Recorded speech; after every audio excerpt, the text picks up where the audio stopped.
Welcome to episode 32 of How About Them Huskies. I'm Connor, joined by Matt, Andrew, and Matt, and it's a very joyous day in UConn Nation as the Huskies, for the first time since 2014 when they won it all, have advanced to the Sweet 16. They beat St. Mary's 70-55. Another great second half explosion by the Huskies, another second half explosion by Jordan Hawkins, Adama Snogo dominant down low. Pretty similar games between both Gales, ironically. But UConn gets the job done in Albany. They win both games. They're headed to Vegas. It's a party this weekend, Thursday versus Arkansas, the 8th seed, who upset Kansas yesterday. So that'll be a very interesting match. We'll touch on that a little bit at the end of this episode. But first, what do you guys think? How you feeling? UConn advancing to the Sweet 16. Well, after what's happened in the last 8 years, I'm extremely happy that we're going to Sweet 16.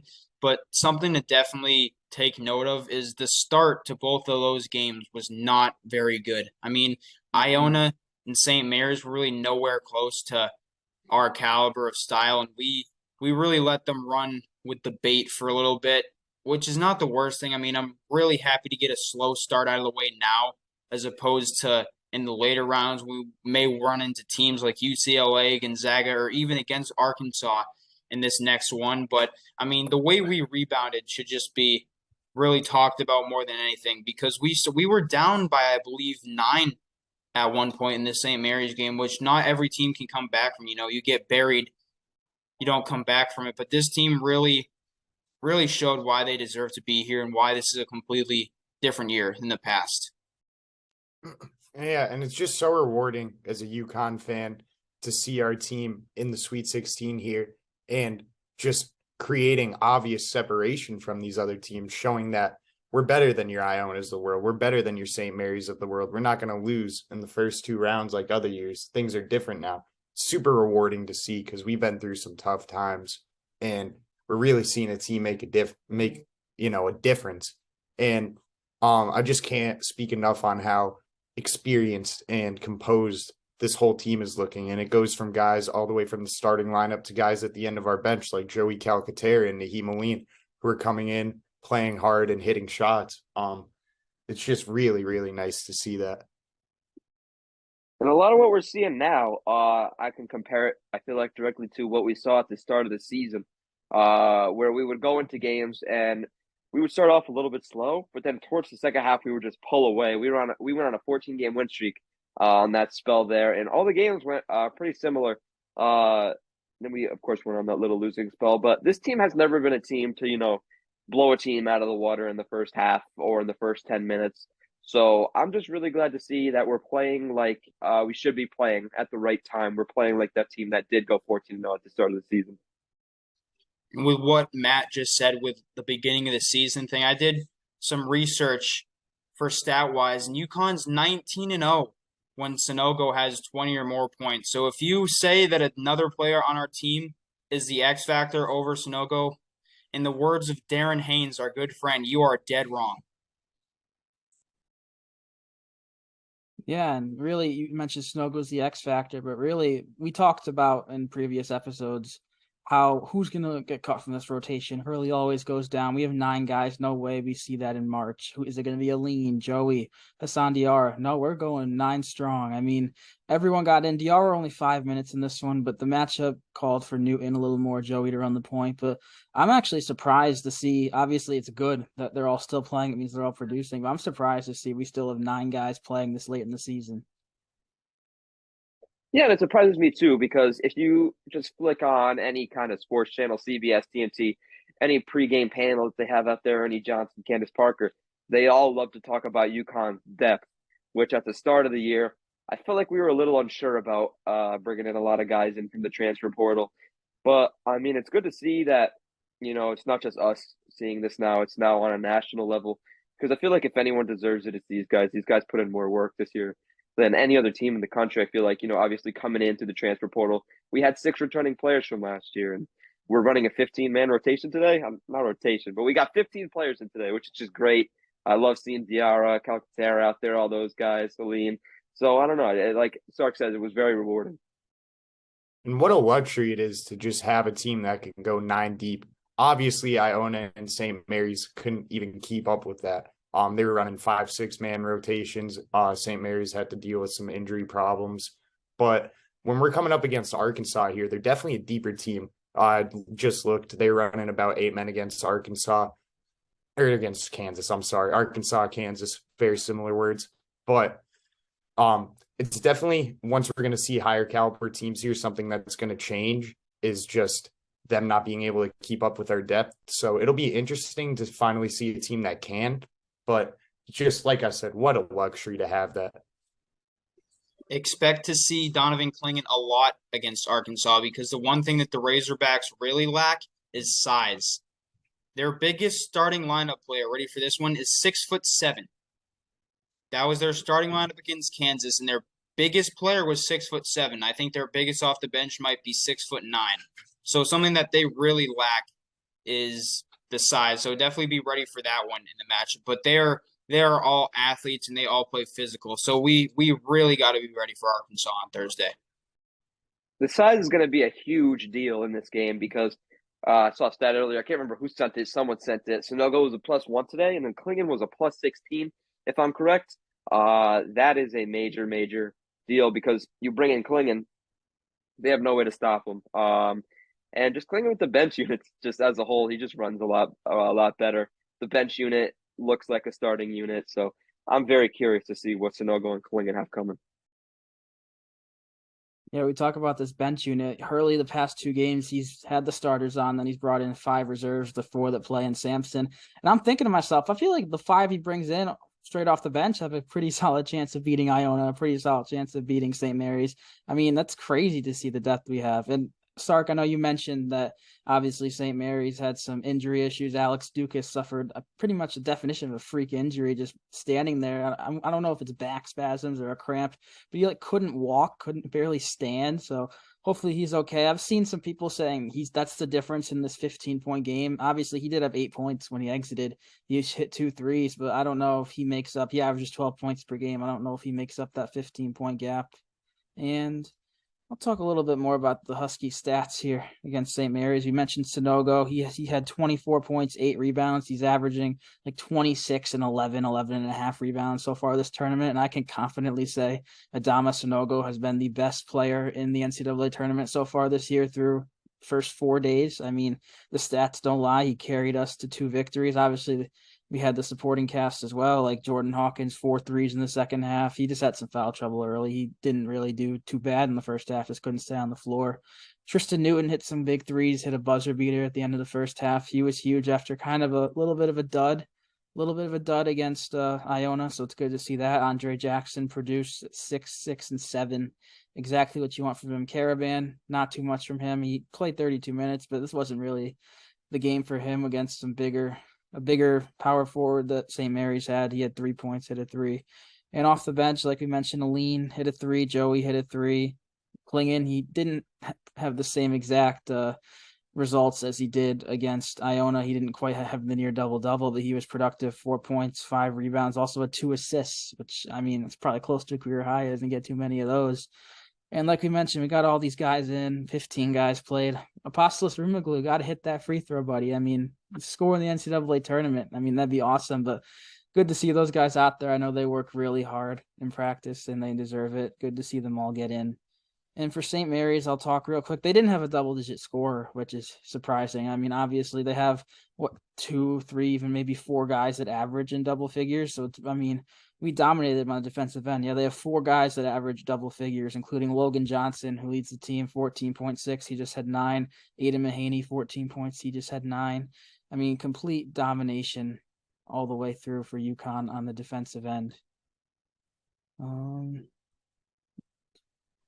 I actually would have liked to see Hurley leave Clingan in the second half more than play Sonogo because he was gassed after that first half. I mean, rightfully so. He had a ridiculous game in the first half, continued it in the second, obviously, but their offense for St. Mary's just completely flipped when Clingan was in there because he just shut everything down. I mean, with his 7'2" build, he was just out there to just really scare those guys. I mean, there's one guy on St. Mary's who tried to completely yam one there on Clingan. I don't know why you're going at the 7'2" guy to try to do that, but he completely switched it around. I think with a team that lacks size like Arkansas, Clingan can change the game.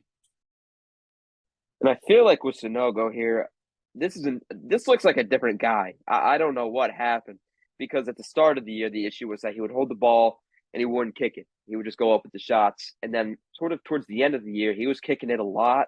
And I felt like lost a little bit of aggressiveness. And now it's just kind of like the perfect storm for him, where he's getting to the basket like at will. The dude does every single move possible now that we haven't seen all year. He's getting a lot of driving dunks. He's getting a lot of movement in the paint from him, which we haven't entirely seen all year. We've seen a lot of just post ups, post spins, and stuff, but we've never seen a truly aggressive Adama Sanogo going in with spin moves, floaters, all the theatrics. But I'm glad to see it, and I feel like you have to let him go at it in these games in order to build his confidence going deeper. I'm not sure how long the break is here until we play Arkansas, but he's going to rest up pretty well, I'm sure. Yeah, one thing I just want to say about the big men is both of our centers create two different physical problems for you at a better level than most other centers do, and they do it in completely different ways. Sonogo will do it by just being stronger than you and having great touch and having better timing than you, and Klingon will do it just from being so large, being such a big guy, and you have to stay in front of him so he can't catch a lob, and then you have to run back because he's hustling up and down the floor. So our centers are just such hard people to handle. And it's really showing here in March. I think that has been the difference for us this year so far, has been just having two centers who will completely control the game in their own ways. And having these centers that dominate, I mean, it's kind of, you look at some of these past champions, we were talking about this before we hopped on. A lot of it is guard play. It's the old saying, guards win in March. I mean, you look at Kansas last year, Ochai Agbaji, Christian Brown were their two best players, both guards. Baylor, obviously, their guards are all elite in 21. Virginia had Kyle Guy, Ty Jerome. I mean, Villanova always guard heavy. I mean, it's been a while since bigs have led a team to a title. I feel like we could change that this year. I mean, we've proved it so far. Two dominant wins. I mean, maybe we can flip the script a little bit. The good news is that we had the best shooter in the country in our backcourt. So I feel like once everybody gets it going, it's a matter of time.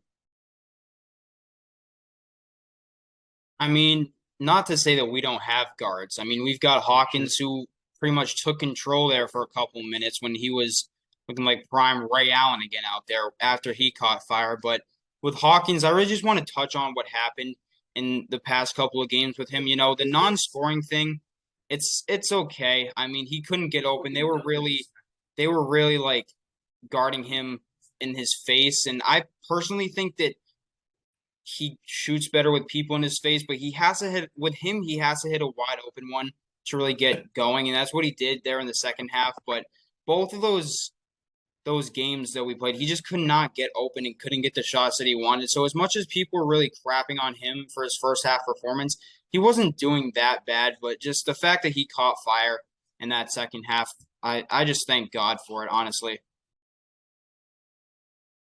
And now to kind of bridge, I guess, to call it from the St. Mary's game to our Arkansas preview. I mean, we're all big Huskies fans here. How about them Huskies? We support all of our former UConn players that have moved on. And just a few minutes ago, Jalen Gaffney in Florida Atlantic beat the powerhouse Farley Dickinson University to move on to the Sweet 16. So Jalen Gaffney is going to play on. I'm happy for him. It'll be at MSG, FAU, Tennessee. I think a winnable game for FAU. And maybe we'll run into Gaffney in the national championship game. How incredible and how like weird would that be? I mean, it's all up in the air. We got to beat Arkansas first before we worry about playing FAU in the title game. But cool to see him still playing on. Obviously, no hard feelings, at least for me. I'm sure all of you the same. He wanted a bigger, better role. He's gotten that. He was starting at the beginning of the year for FAU. He's not coming off the bench, but he hit a three. He almost drilled a half-court shot I was watching earlier to close the first half. I'm sure he's having a blast down in Florida. I mean, good for him. Good for everyone. I mean, UConn Sweet 16, Gaffney Sweet 16, everyone's happy. I mean, yeah, you never want to see transfers do bad. I mean, Gaffney had all his reasons to transfer. He just didn't quite pan out. I loved this might be an unpopular opinion, but I really liked watching Gaffney at UConn. I thought that he was a great player who just was really overlooked by a lot of people, but I'm real happy that he gets to play in the Sweet 16 with a team that's really making him happy. You know, I saw a comment on his post from Tyrese Martin, said something like, "You're happy and winning. That's all that matters." You know, I'm happy for him. He's a great kid who just had a tough go of it here, but I'm really happy to see him win. And honestly, if we don't win it, I'm a Florida Atlantic fan for the rest of this tournament. And now I think we'll move on to that Arkansas preview. The Razorbacks defeated the reigning champion Kansas yesterday, 72-71. I mean, I personally saw it coming. I picked Arkansas in my bracket, not to brag, but I mean, it was a surprise to see the reigning champs go down. Obviously, no Bill Self for Kansas. Hopefully, he gets well soon. He wasn't on the sideline, but I mean, Arkansas, they're a very guard heavy team. They have guys like Davis, Council, Black, Walsh off the bench. I mean, this is a completely different, like pretty much opposite makeups. They rely on their guards. We rely a lot on our front court big men. I mean, we mentioned, and remember Andrew mentioned that they don't have a big starting lineup. I mean, they started Kamani Johnson at the 5, and he's 6'7". Their point guard, Anthony Black, is 6'7", but he's not going to be guarding Sonogo. And off the bench, they have the Mitchell twins, Makai and Mikal. They're each 6'9", 6'10". So, I mean, that's some size, but they combine an average like 5 points per game. So they're not really threats. I feel like we've seen Sonogo dominate so far this tournament and year inside, and I feel like we can see that continue if we just plan right. Seems like Arkansas's main guy, from the small bit of research I've done on them since the game has ended, is Ricky Council. He played 40 minutes today. I don't think a single UConn player has played 40 minutes, or 40 minutes yesterday. I don't think a single UConn player has played 40 minutes all season. He averages around 16 and 4. So I assume we throw Andre on him. He's 6'6". He's a guard. He seems like their main guy. So I assume we throw Andre on him. But then it's a matter of where you're going to stick everyone else. So I wouldn't be surprised to see Hurley go with a bit of a different approach to this one in terms of rotations. I would love to see him play Diarra, and I'd love him to see Diarra play at the point guard more, put Newton more to the 2. So that way they can just spread the floor, because Newton hasn't done the best job ball handling pass, and he had 4 turnovers today. So I would like to see, a different ball handler, but still allowing Newton to be out there to shoot the ball, which he's been doing pretty well. And another guy you definitely hear about a lot when they're talking about Arkansas is Nick Smith Jr. He's a freshman right now. He's young. He's about 6'5". He's a guard. And he really had a great SEC tournament. I know they didn't win, but I think he had like 25, 15, 16, something like that in all of his SEC tournament games. He hasn't been playing well in this tournament. He only had 6 the first game. He was actually held scoreless against Kansas, which is pretty unreal, but he's definitely a good player. He's a player I hear a lot of draft buzz about, so that's a guy to keep an eye on. But like I said, just struggling so far. And this is the first time we're going up against a really, really energetic coach. I mean, we went up against the Hall of Famer Rick Pitino. Don't know much about the guy from St. Mary's, but we're going up against Sark's second favorite coach here, and Eric Musselman, who I don't know if you guys saw it. You guys definitely saw it because we talked about it earlier, but the viewers, he took his shirt off and stood on what was either the bench or the scorer's table and started like leading a chant, waving his shirt around. I don't even want to imagine what college basketball would do to Danny Hurley. It'd ban him from the sport and arrest him or something like that. But he's like the Southern version of Danny Hurley. He's really passionate about his Razorbacks. He's there for a reason. So that's definitely something to take into account. Patino and whoever the guy was today, I should definitely know that. But they didn't have much energy. But be ready to hear, if you're going to Vegas, be ready to hear some screaming in a Southern accent from Eric Musselman there. Everyone's talking about the game and the players in the game, but what I really want to see is just 2 absolute lunatics facing off as it comes to coaches. Muss and Dan Hurley are both well-known lunatics, absolutely insane. My favorite type of coach, we already got to see it a little bit when Dan Hurley and Rick Pitino were each going onto the court and playing defense in the Iona game. That was pretty fun. Those are a couple guys who are lunatics. But you think of Rick Pitino, he's on, one level. Here's Eric Musselman. He's up here. He's almost clinically insane.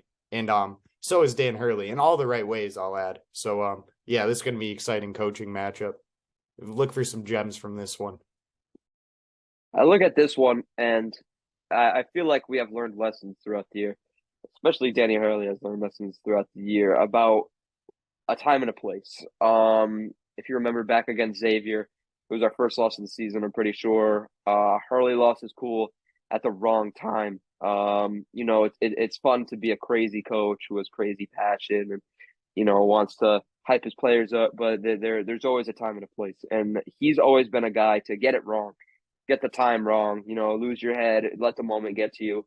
But since that loss against Xavier, I feel like we've seen a very different Danny Hurley, especially coming towards the end of the season when the games really mattered in seeding throughout the Big East tournament. He kept his head, and throughout this tournament, he seemed to have kept his head. He does all the crazy stuff, but he doesn't. He hasn't got ejected. He hasn't gotten any tees, from what I remember. I could be wrong, but I really think it's going to play a major role in this game because I think, Musselman could let this get to him. Musselman could come into this one thinking that, this is going to be like a crazy coaching off, and then Hurley comes in cool, and Musselman kind of freaks out. I'm really excited to see what Hurley does. I'm hoping he stays composed, and I'm hoping that, his composure wins us this game. Yeah, early in the season, early Big East play, late non-conference. Obviously, Hurley he's always a threat to get a tech or two once in a while. I mean, Andre had his stretch where he got back-to-back games, like taunting the other bench. Both those problems have gone away. I mean, the team's maturing as the season goes on. That's great to see. And also, we're hyping up this, for lack of a better term, lunatic coaching matchup. We were robbed of it last year thanks to a certain Teddy Allen. So we get the matchup this year between UConn and Arkansas. It'll be a fun game, and yeah, I mean, I think we can jump to players to watch now for this one. And you guys want to kick us off? I'm gonna decide on mine. I'll take Andre Jackson just because we haven't even really touched on him much this episode, but he's just been so solid for us and he's been doing his job pretty well. He even hit a couple threes for us in that first game. You could tell he was excited and locked in to be over there in Albany. But he's just been really doing his job for us. He's been guarding well, rebounding well, doing what he does, which is starting transition, getting out in open space so he can make his flashy passes and do his flashy dribble moves. And he's been scoring the ball at appropriate times when we really need him to. So that's why I'm looking for him this game. I got to go with Hawkins here because, people have been trashing on him because of the stuff I already explained with the starts and stuff. But I think this is a game where he can easily drop 20 because I think he's going to be on a whole different mindset here of how he wants to play because he's seen what's happened in these first games where, he really has to force himself to get going for this team to win. And I think the offense will be a little bit different. It won't be as much around Sanogo as it will with Hawkins and Newton around the perimeter. I really like Newton shooting today for one, but I think the Hawkins is going to have a lot better game than he did offensively as well as defensively because he wasn't even rotating in the second half. He didn't look like he wanted to be there, but I think this is a good wake-up call because he's definitely a guy who wants to win a championship for the squad. So I'm going to go with Hawk because of all, the backlash he's faced. He hasn't done anything wrong. He's just had a couple slow starts. But, yeah, my guy for this one's definitely Hawk. Okay, so my player got stolen again. But I'm just going to go on a limb here. I'm going to do a little audible. I'm just going to say the backcourt. I would have said Hawkins, but at the end of the day, this really is more than Hawkins. I really want to see the backcourt get the better of Arkansas's powerhouse backcourt here with Smith and Council. I want to see Hawkins come out. I want to see Newton come out. I want to see Diarra come out, and I would just want to see them mop the floor with them. I feel like that would be the big push we need if we win this game and those guys go off. That sends us into the Elite Eight with that abundance of confidence because we know what we're getting with Sanogo. We know what we're getting with Klingon. If we can solidify that backcourt and get those three going, I feel like we have a really good shot at pulling this tournament out. And I want to go with Alex Caravan. He's a guy, he hasn't really emerged yet in this tournament. He scored 9 points combined over the two games. Arkansas, they're a team, they start four guards, at least they did versus Kansas. They're so plentiful at guards, so thin inside. They run four guards a lot. Probably see it most of the game. I feel like that's a place that Caravan can take advantage of. He has a size advantage. Obviously, all these guards nowadays, all of them are 6'4" to 6'7", so it's not too big of a size advantage. But maybe you see Caravan back down, one of them get a bucket. He had a nice take today. I'm pretty sure it was either swatted or just missed. But he's been more aggressive as the season's gone on. We've kind of been on him about that as being more than just a shooter, and he's exceeded all our expectations. I think we can see double digits from him. He averaged near that during the season, so I feel like without a doubt he can do it. So yeah, Alex Caravan's my player to watch versus Arkansas. in the Sweet 16, which is crazy to say after everything. I mean, Sweet 16 UConn, it's been a while. And I'm gonna say a couple of stats here that I picked up, and then maybe you guys can give some last thoughts, and then we'll close here. UConn, I was curious. I mean, we've been to many national championships, Final Fours. When's the last time that we lost a Sweet 16 game? You got to go back to 2003. I'm sure most of us, maybe all of us, weren't born. If not, maybe one of us was. But 2003 is the last time we lost in the Sweet 16. We lost to Texas, and since then we've just won 3 titles, made it to a Final Four. I mean, I'm not saying we're automatically winning this game. It's a completely different circumstance, completely different players. But 20 years since our last Sweet 16 loss puts me in a little confident place for some reason. And also, Joey Calcaterra, he played for San Diego in the West Coast Conference for the past 4 years. He was 0-6 against St. Mary's, so now he can finally sleep at night saying he beat the Gales. First time he's done that in his career. That's awesome to see. Another fun stat here. I feel like we mentioned this in the last episode, but our past 3 national championships, we won in the West region. So I'm feeling a little bit comfortable going out there too, knowing what we've done there in the past. I'm going to end this with my daily Twitter shout out here. Again, if you're not on UConn Twitter, why aren't you? And this one is going to go from the big man on campus, Penfield. And this one is just a simple tweet that is very true. All the Hurley haters can shut the F up. Yeah, you see all these tweets. Hurley's yet to win a big game. I see all these sarcastic. He hasn't won a big game yet because we won by 15 and 20-something, our first 2 NCAA games. So they're counting that as, or maybe not big games. They haven't won a close game with Hurley, I should say. Hurley can't win close games. Yeah, because we're winning by 15. We're 13-0 against non-Big East teams this year with all double-digit wins. I feel like that's a great stat to end on as we head to Vegas. Not us as the podcast, but UConn is headed to Vegas to take on Arkansas on Thursday. The time yet to be announced, but we'll be all over that. I mean, it's just a fun time. March Madness, 64 teams cut down to 16 in a matter of less than 100 hours. It's the best time of the year for basketball. And yeah, I think that'll just about do it here. Finally, episode 32. We're not gonna have another episode before the Arkansas game. Hopefully, if we beat Arkansas, we'll have an episode right after that, taking on either UCLA, Gonzaga, or TCU. I saw TCU was actually leading the Zags in the first half, so that's interesting. But yeah, thanks for watching.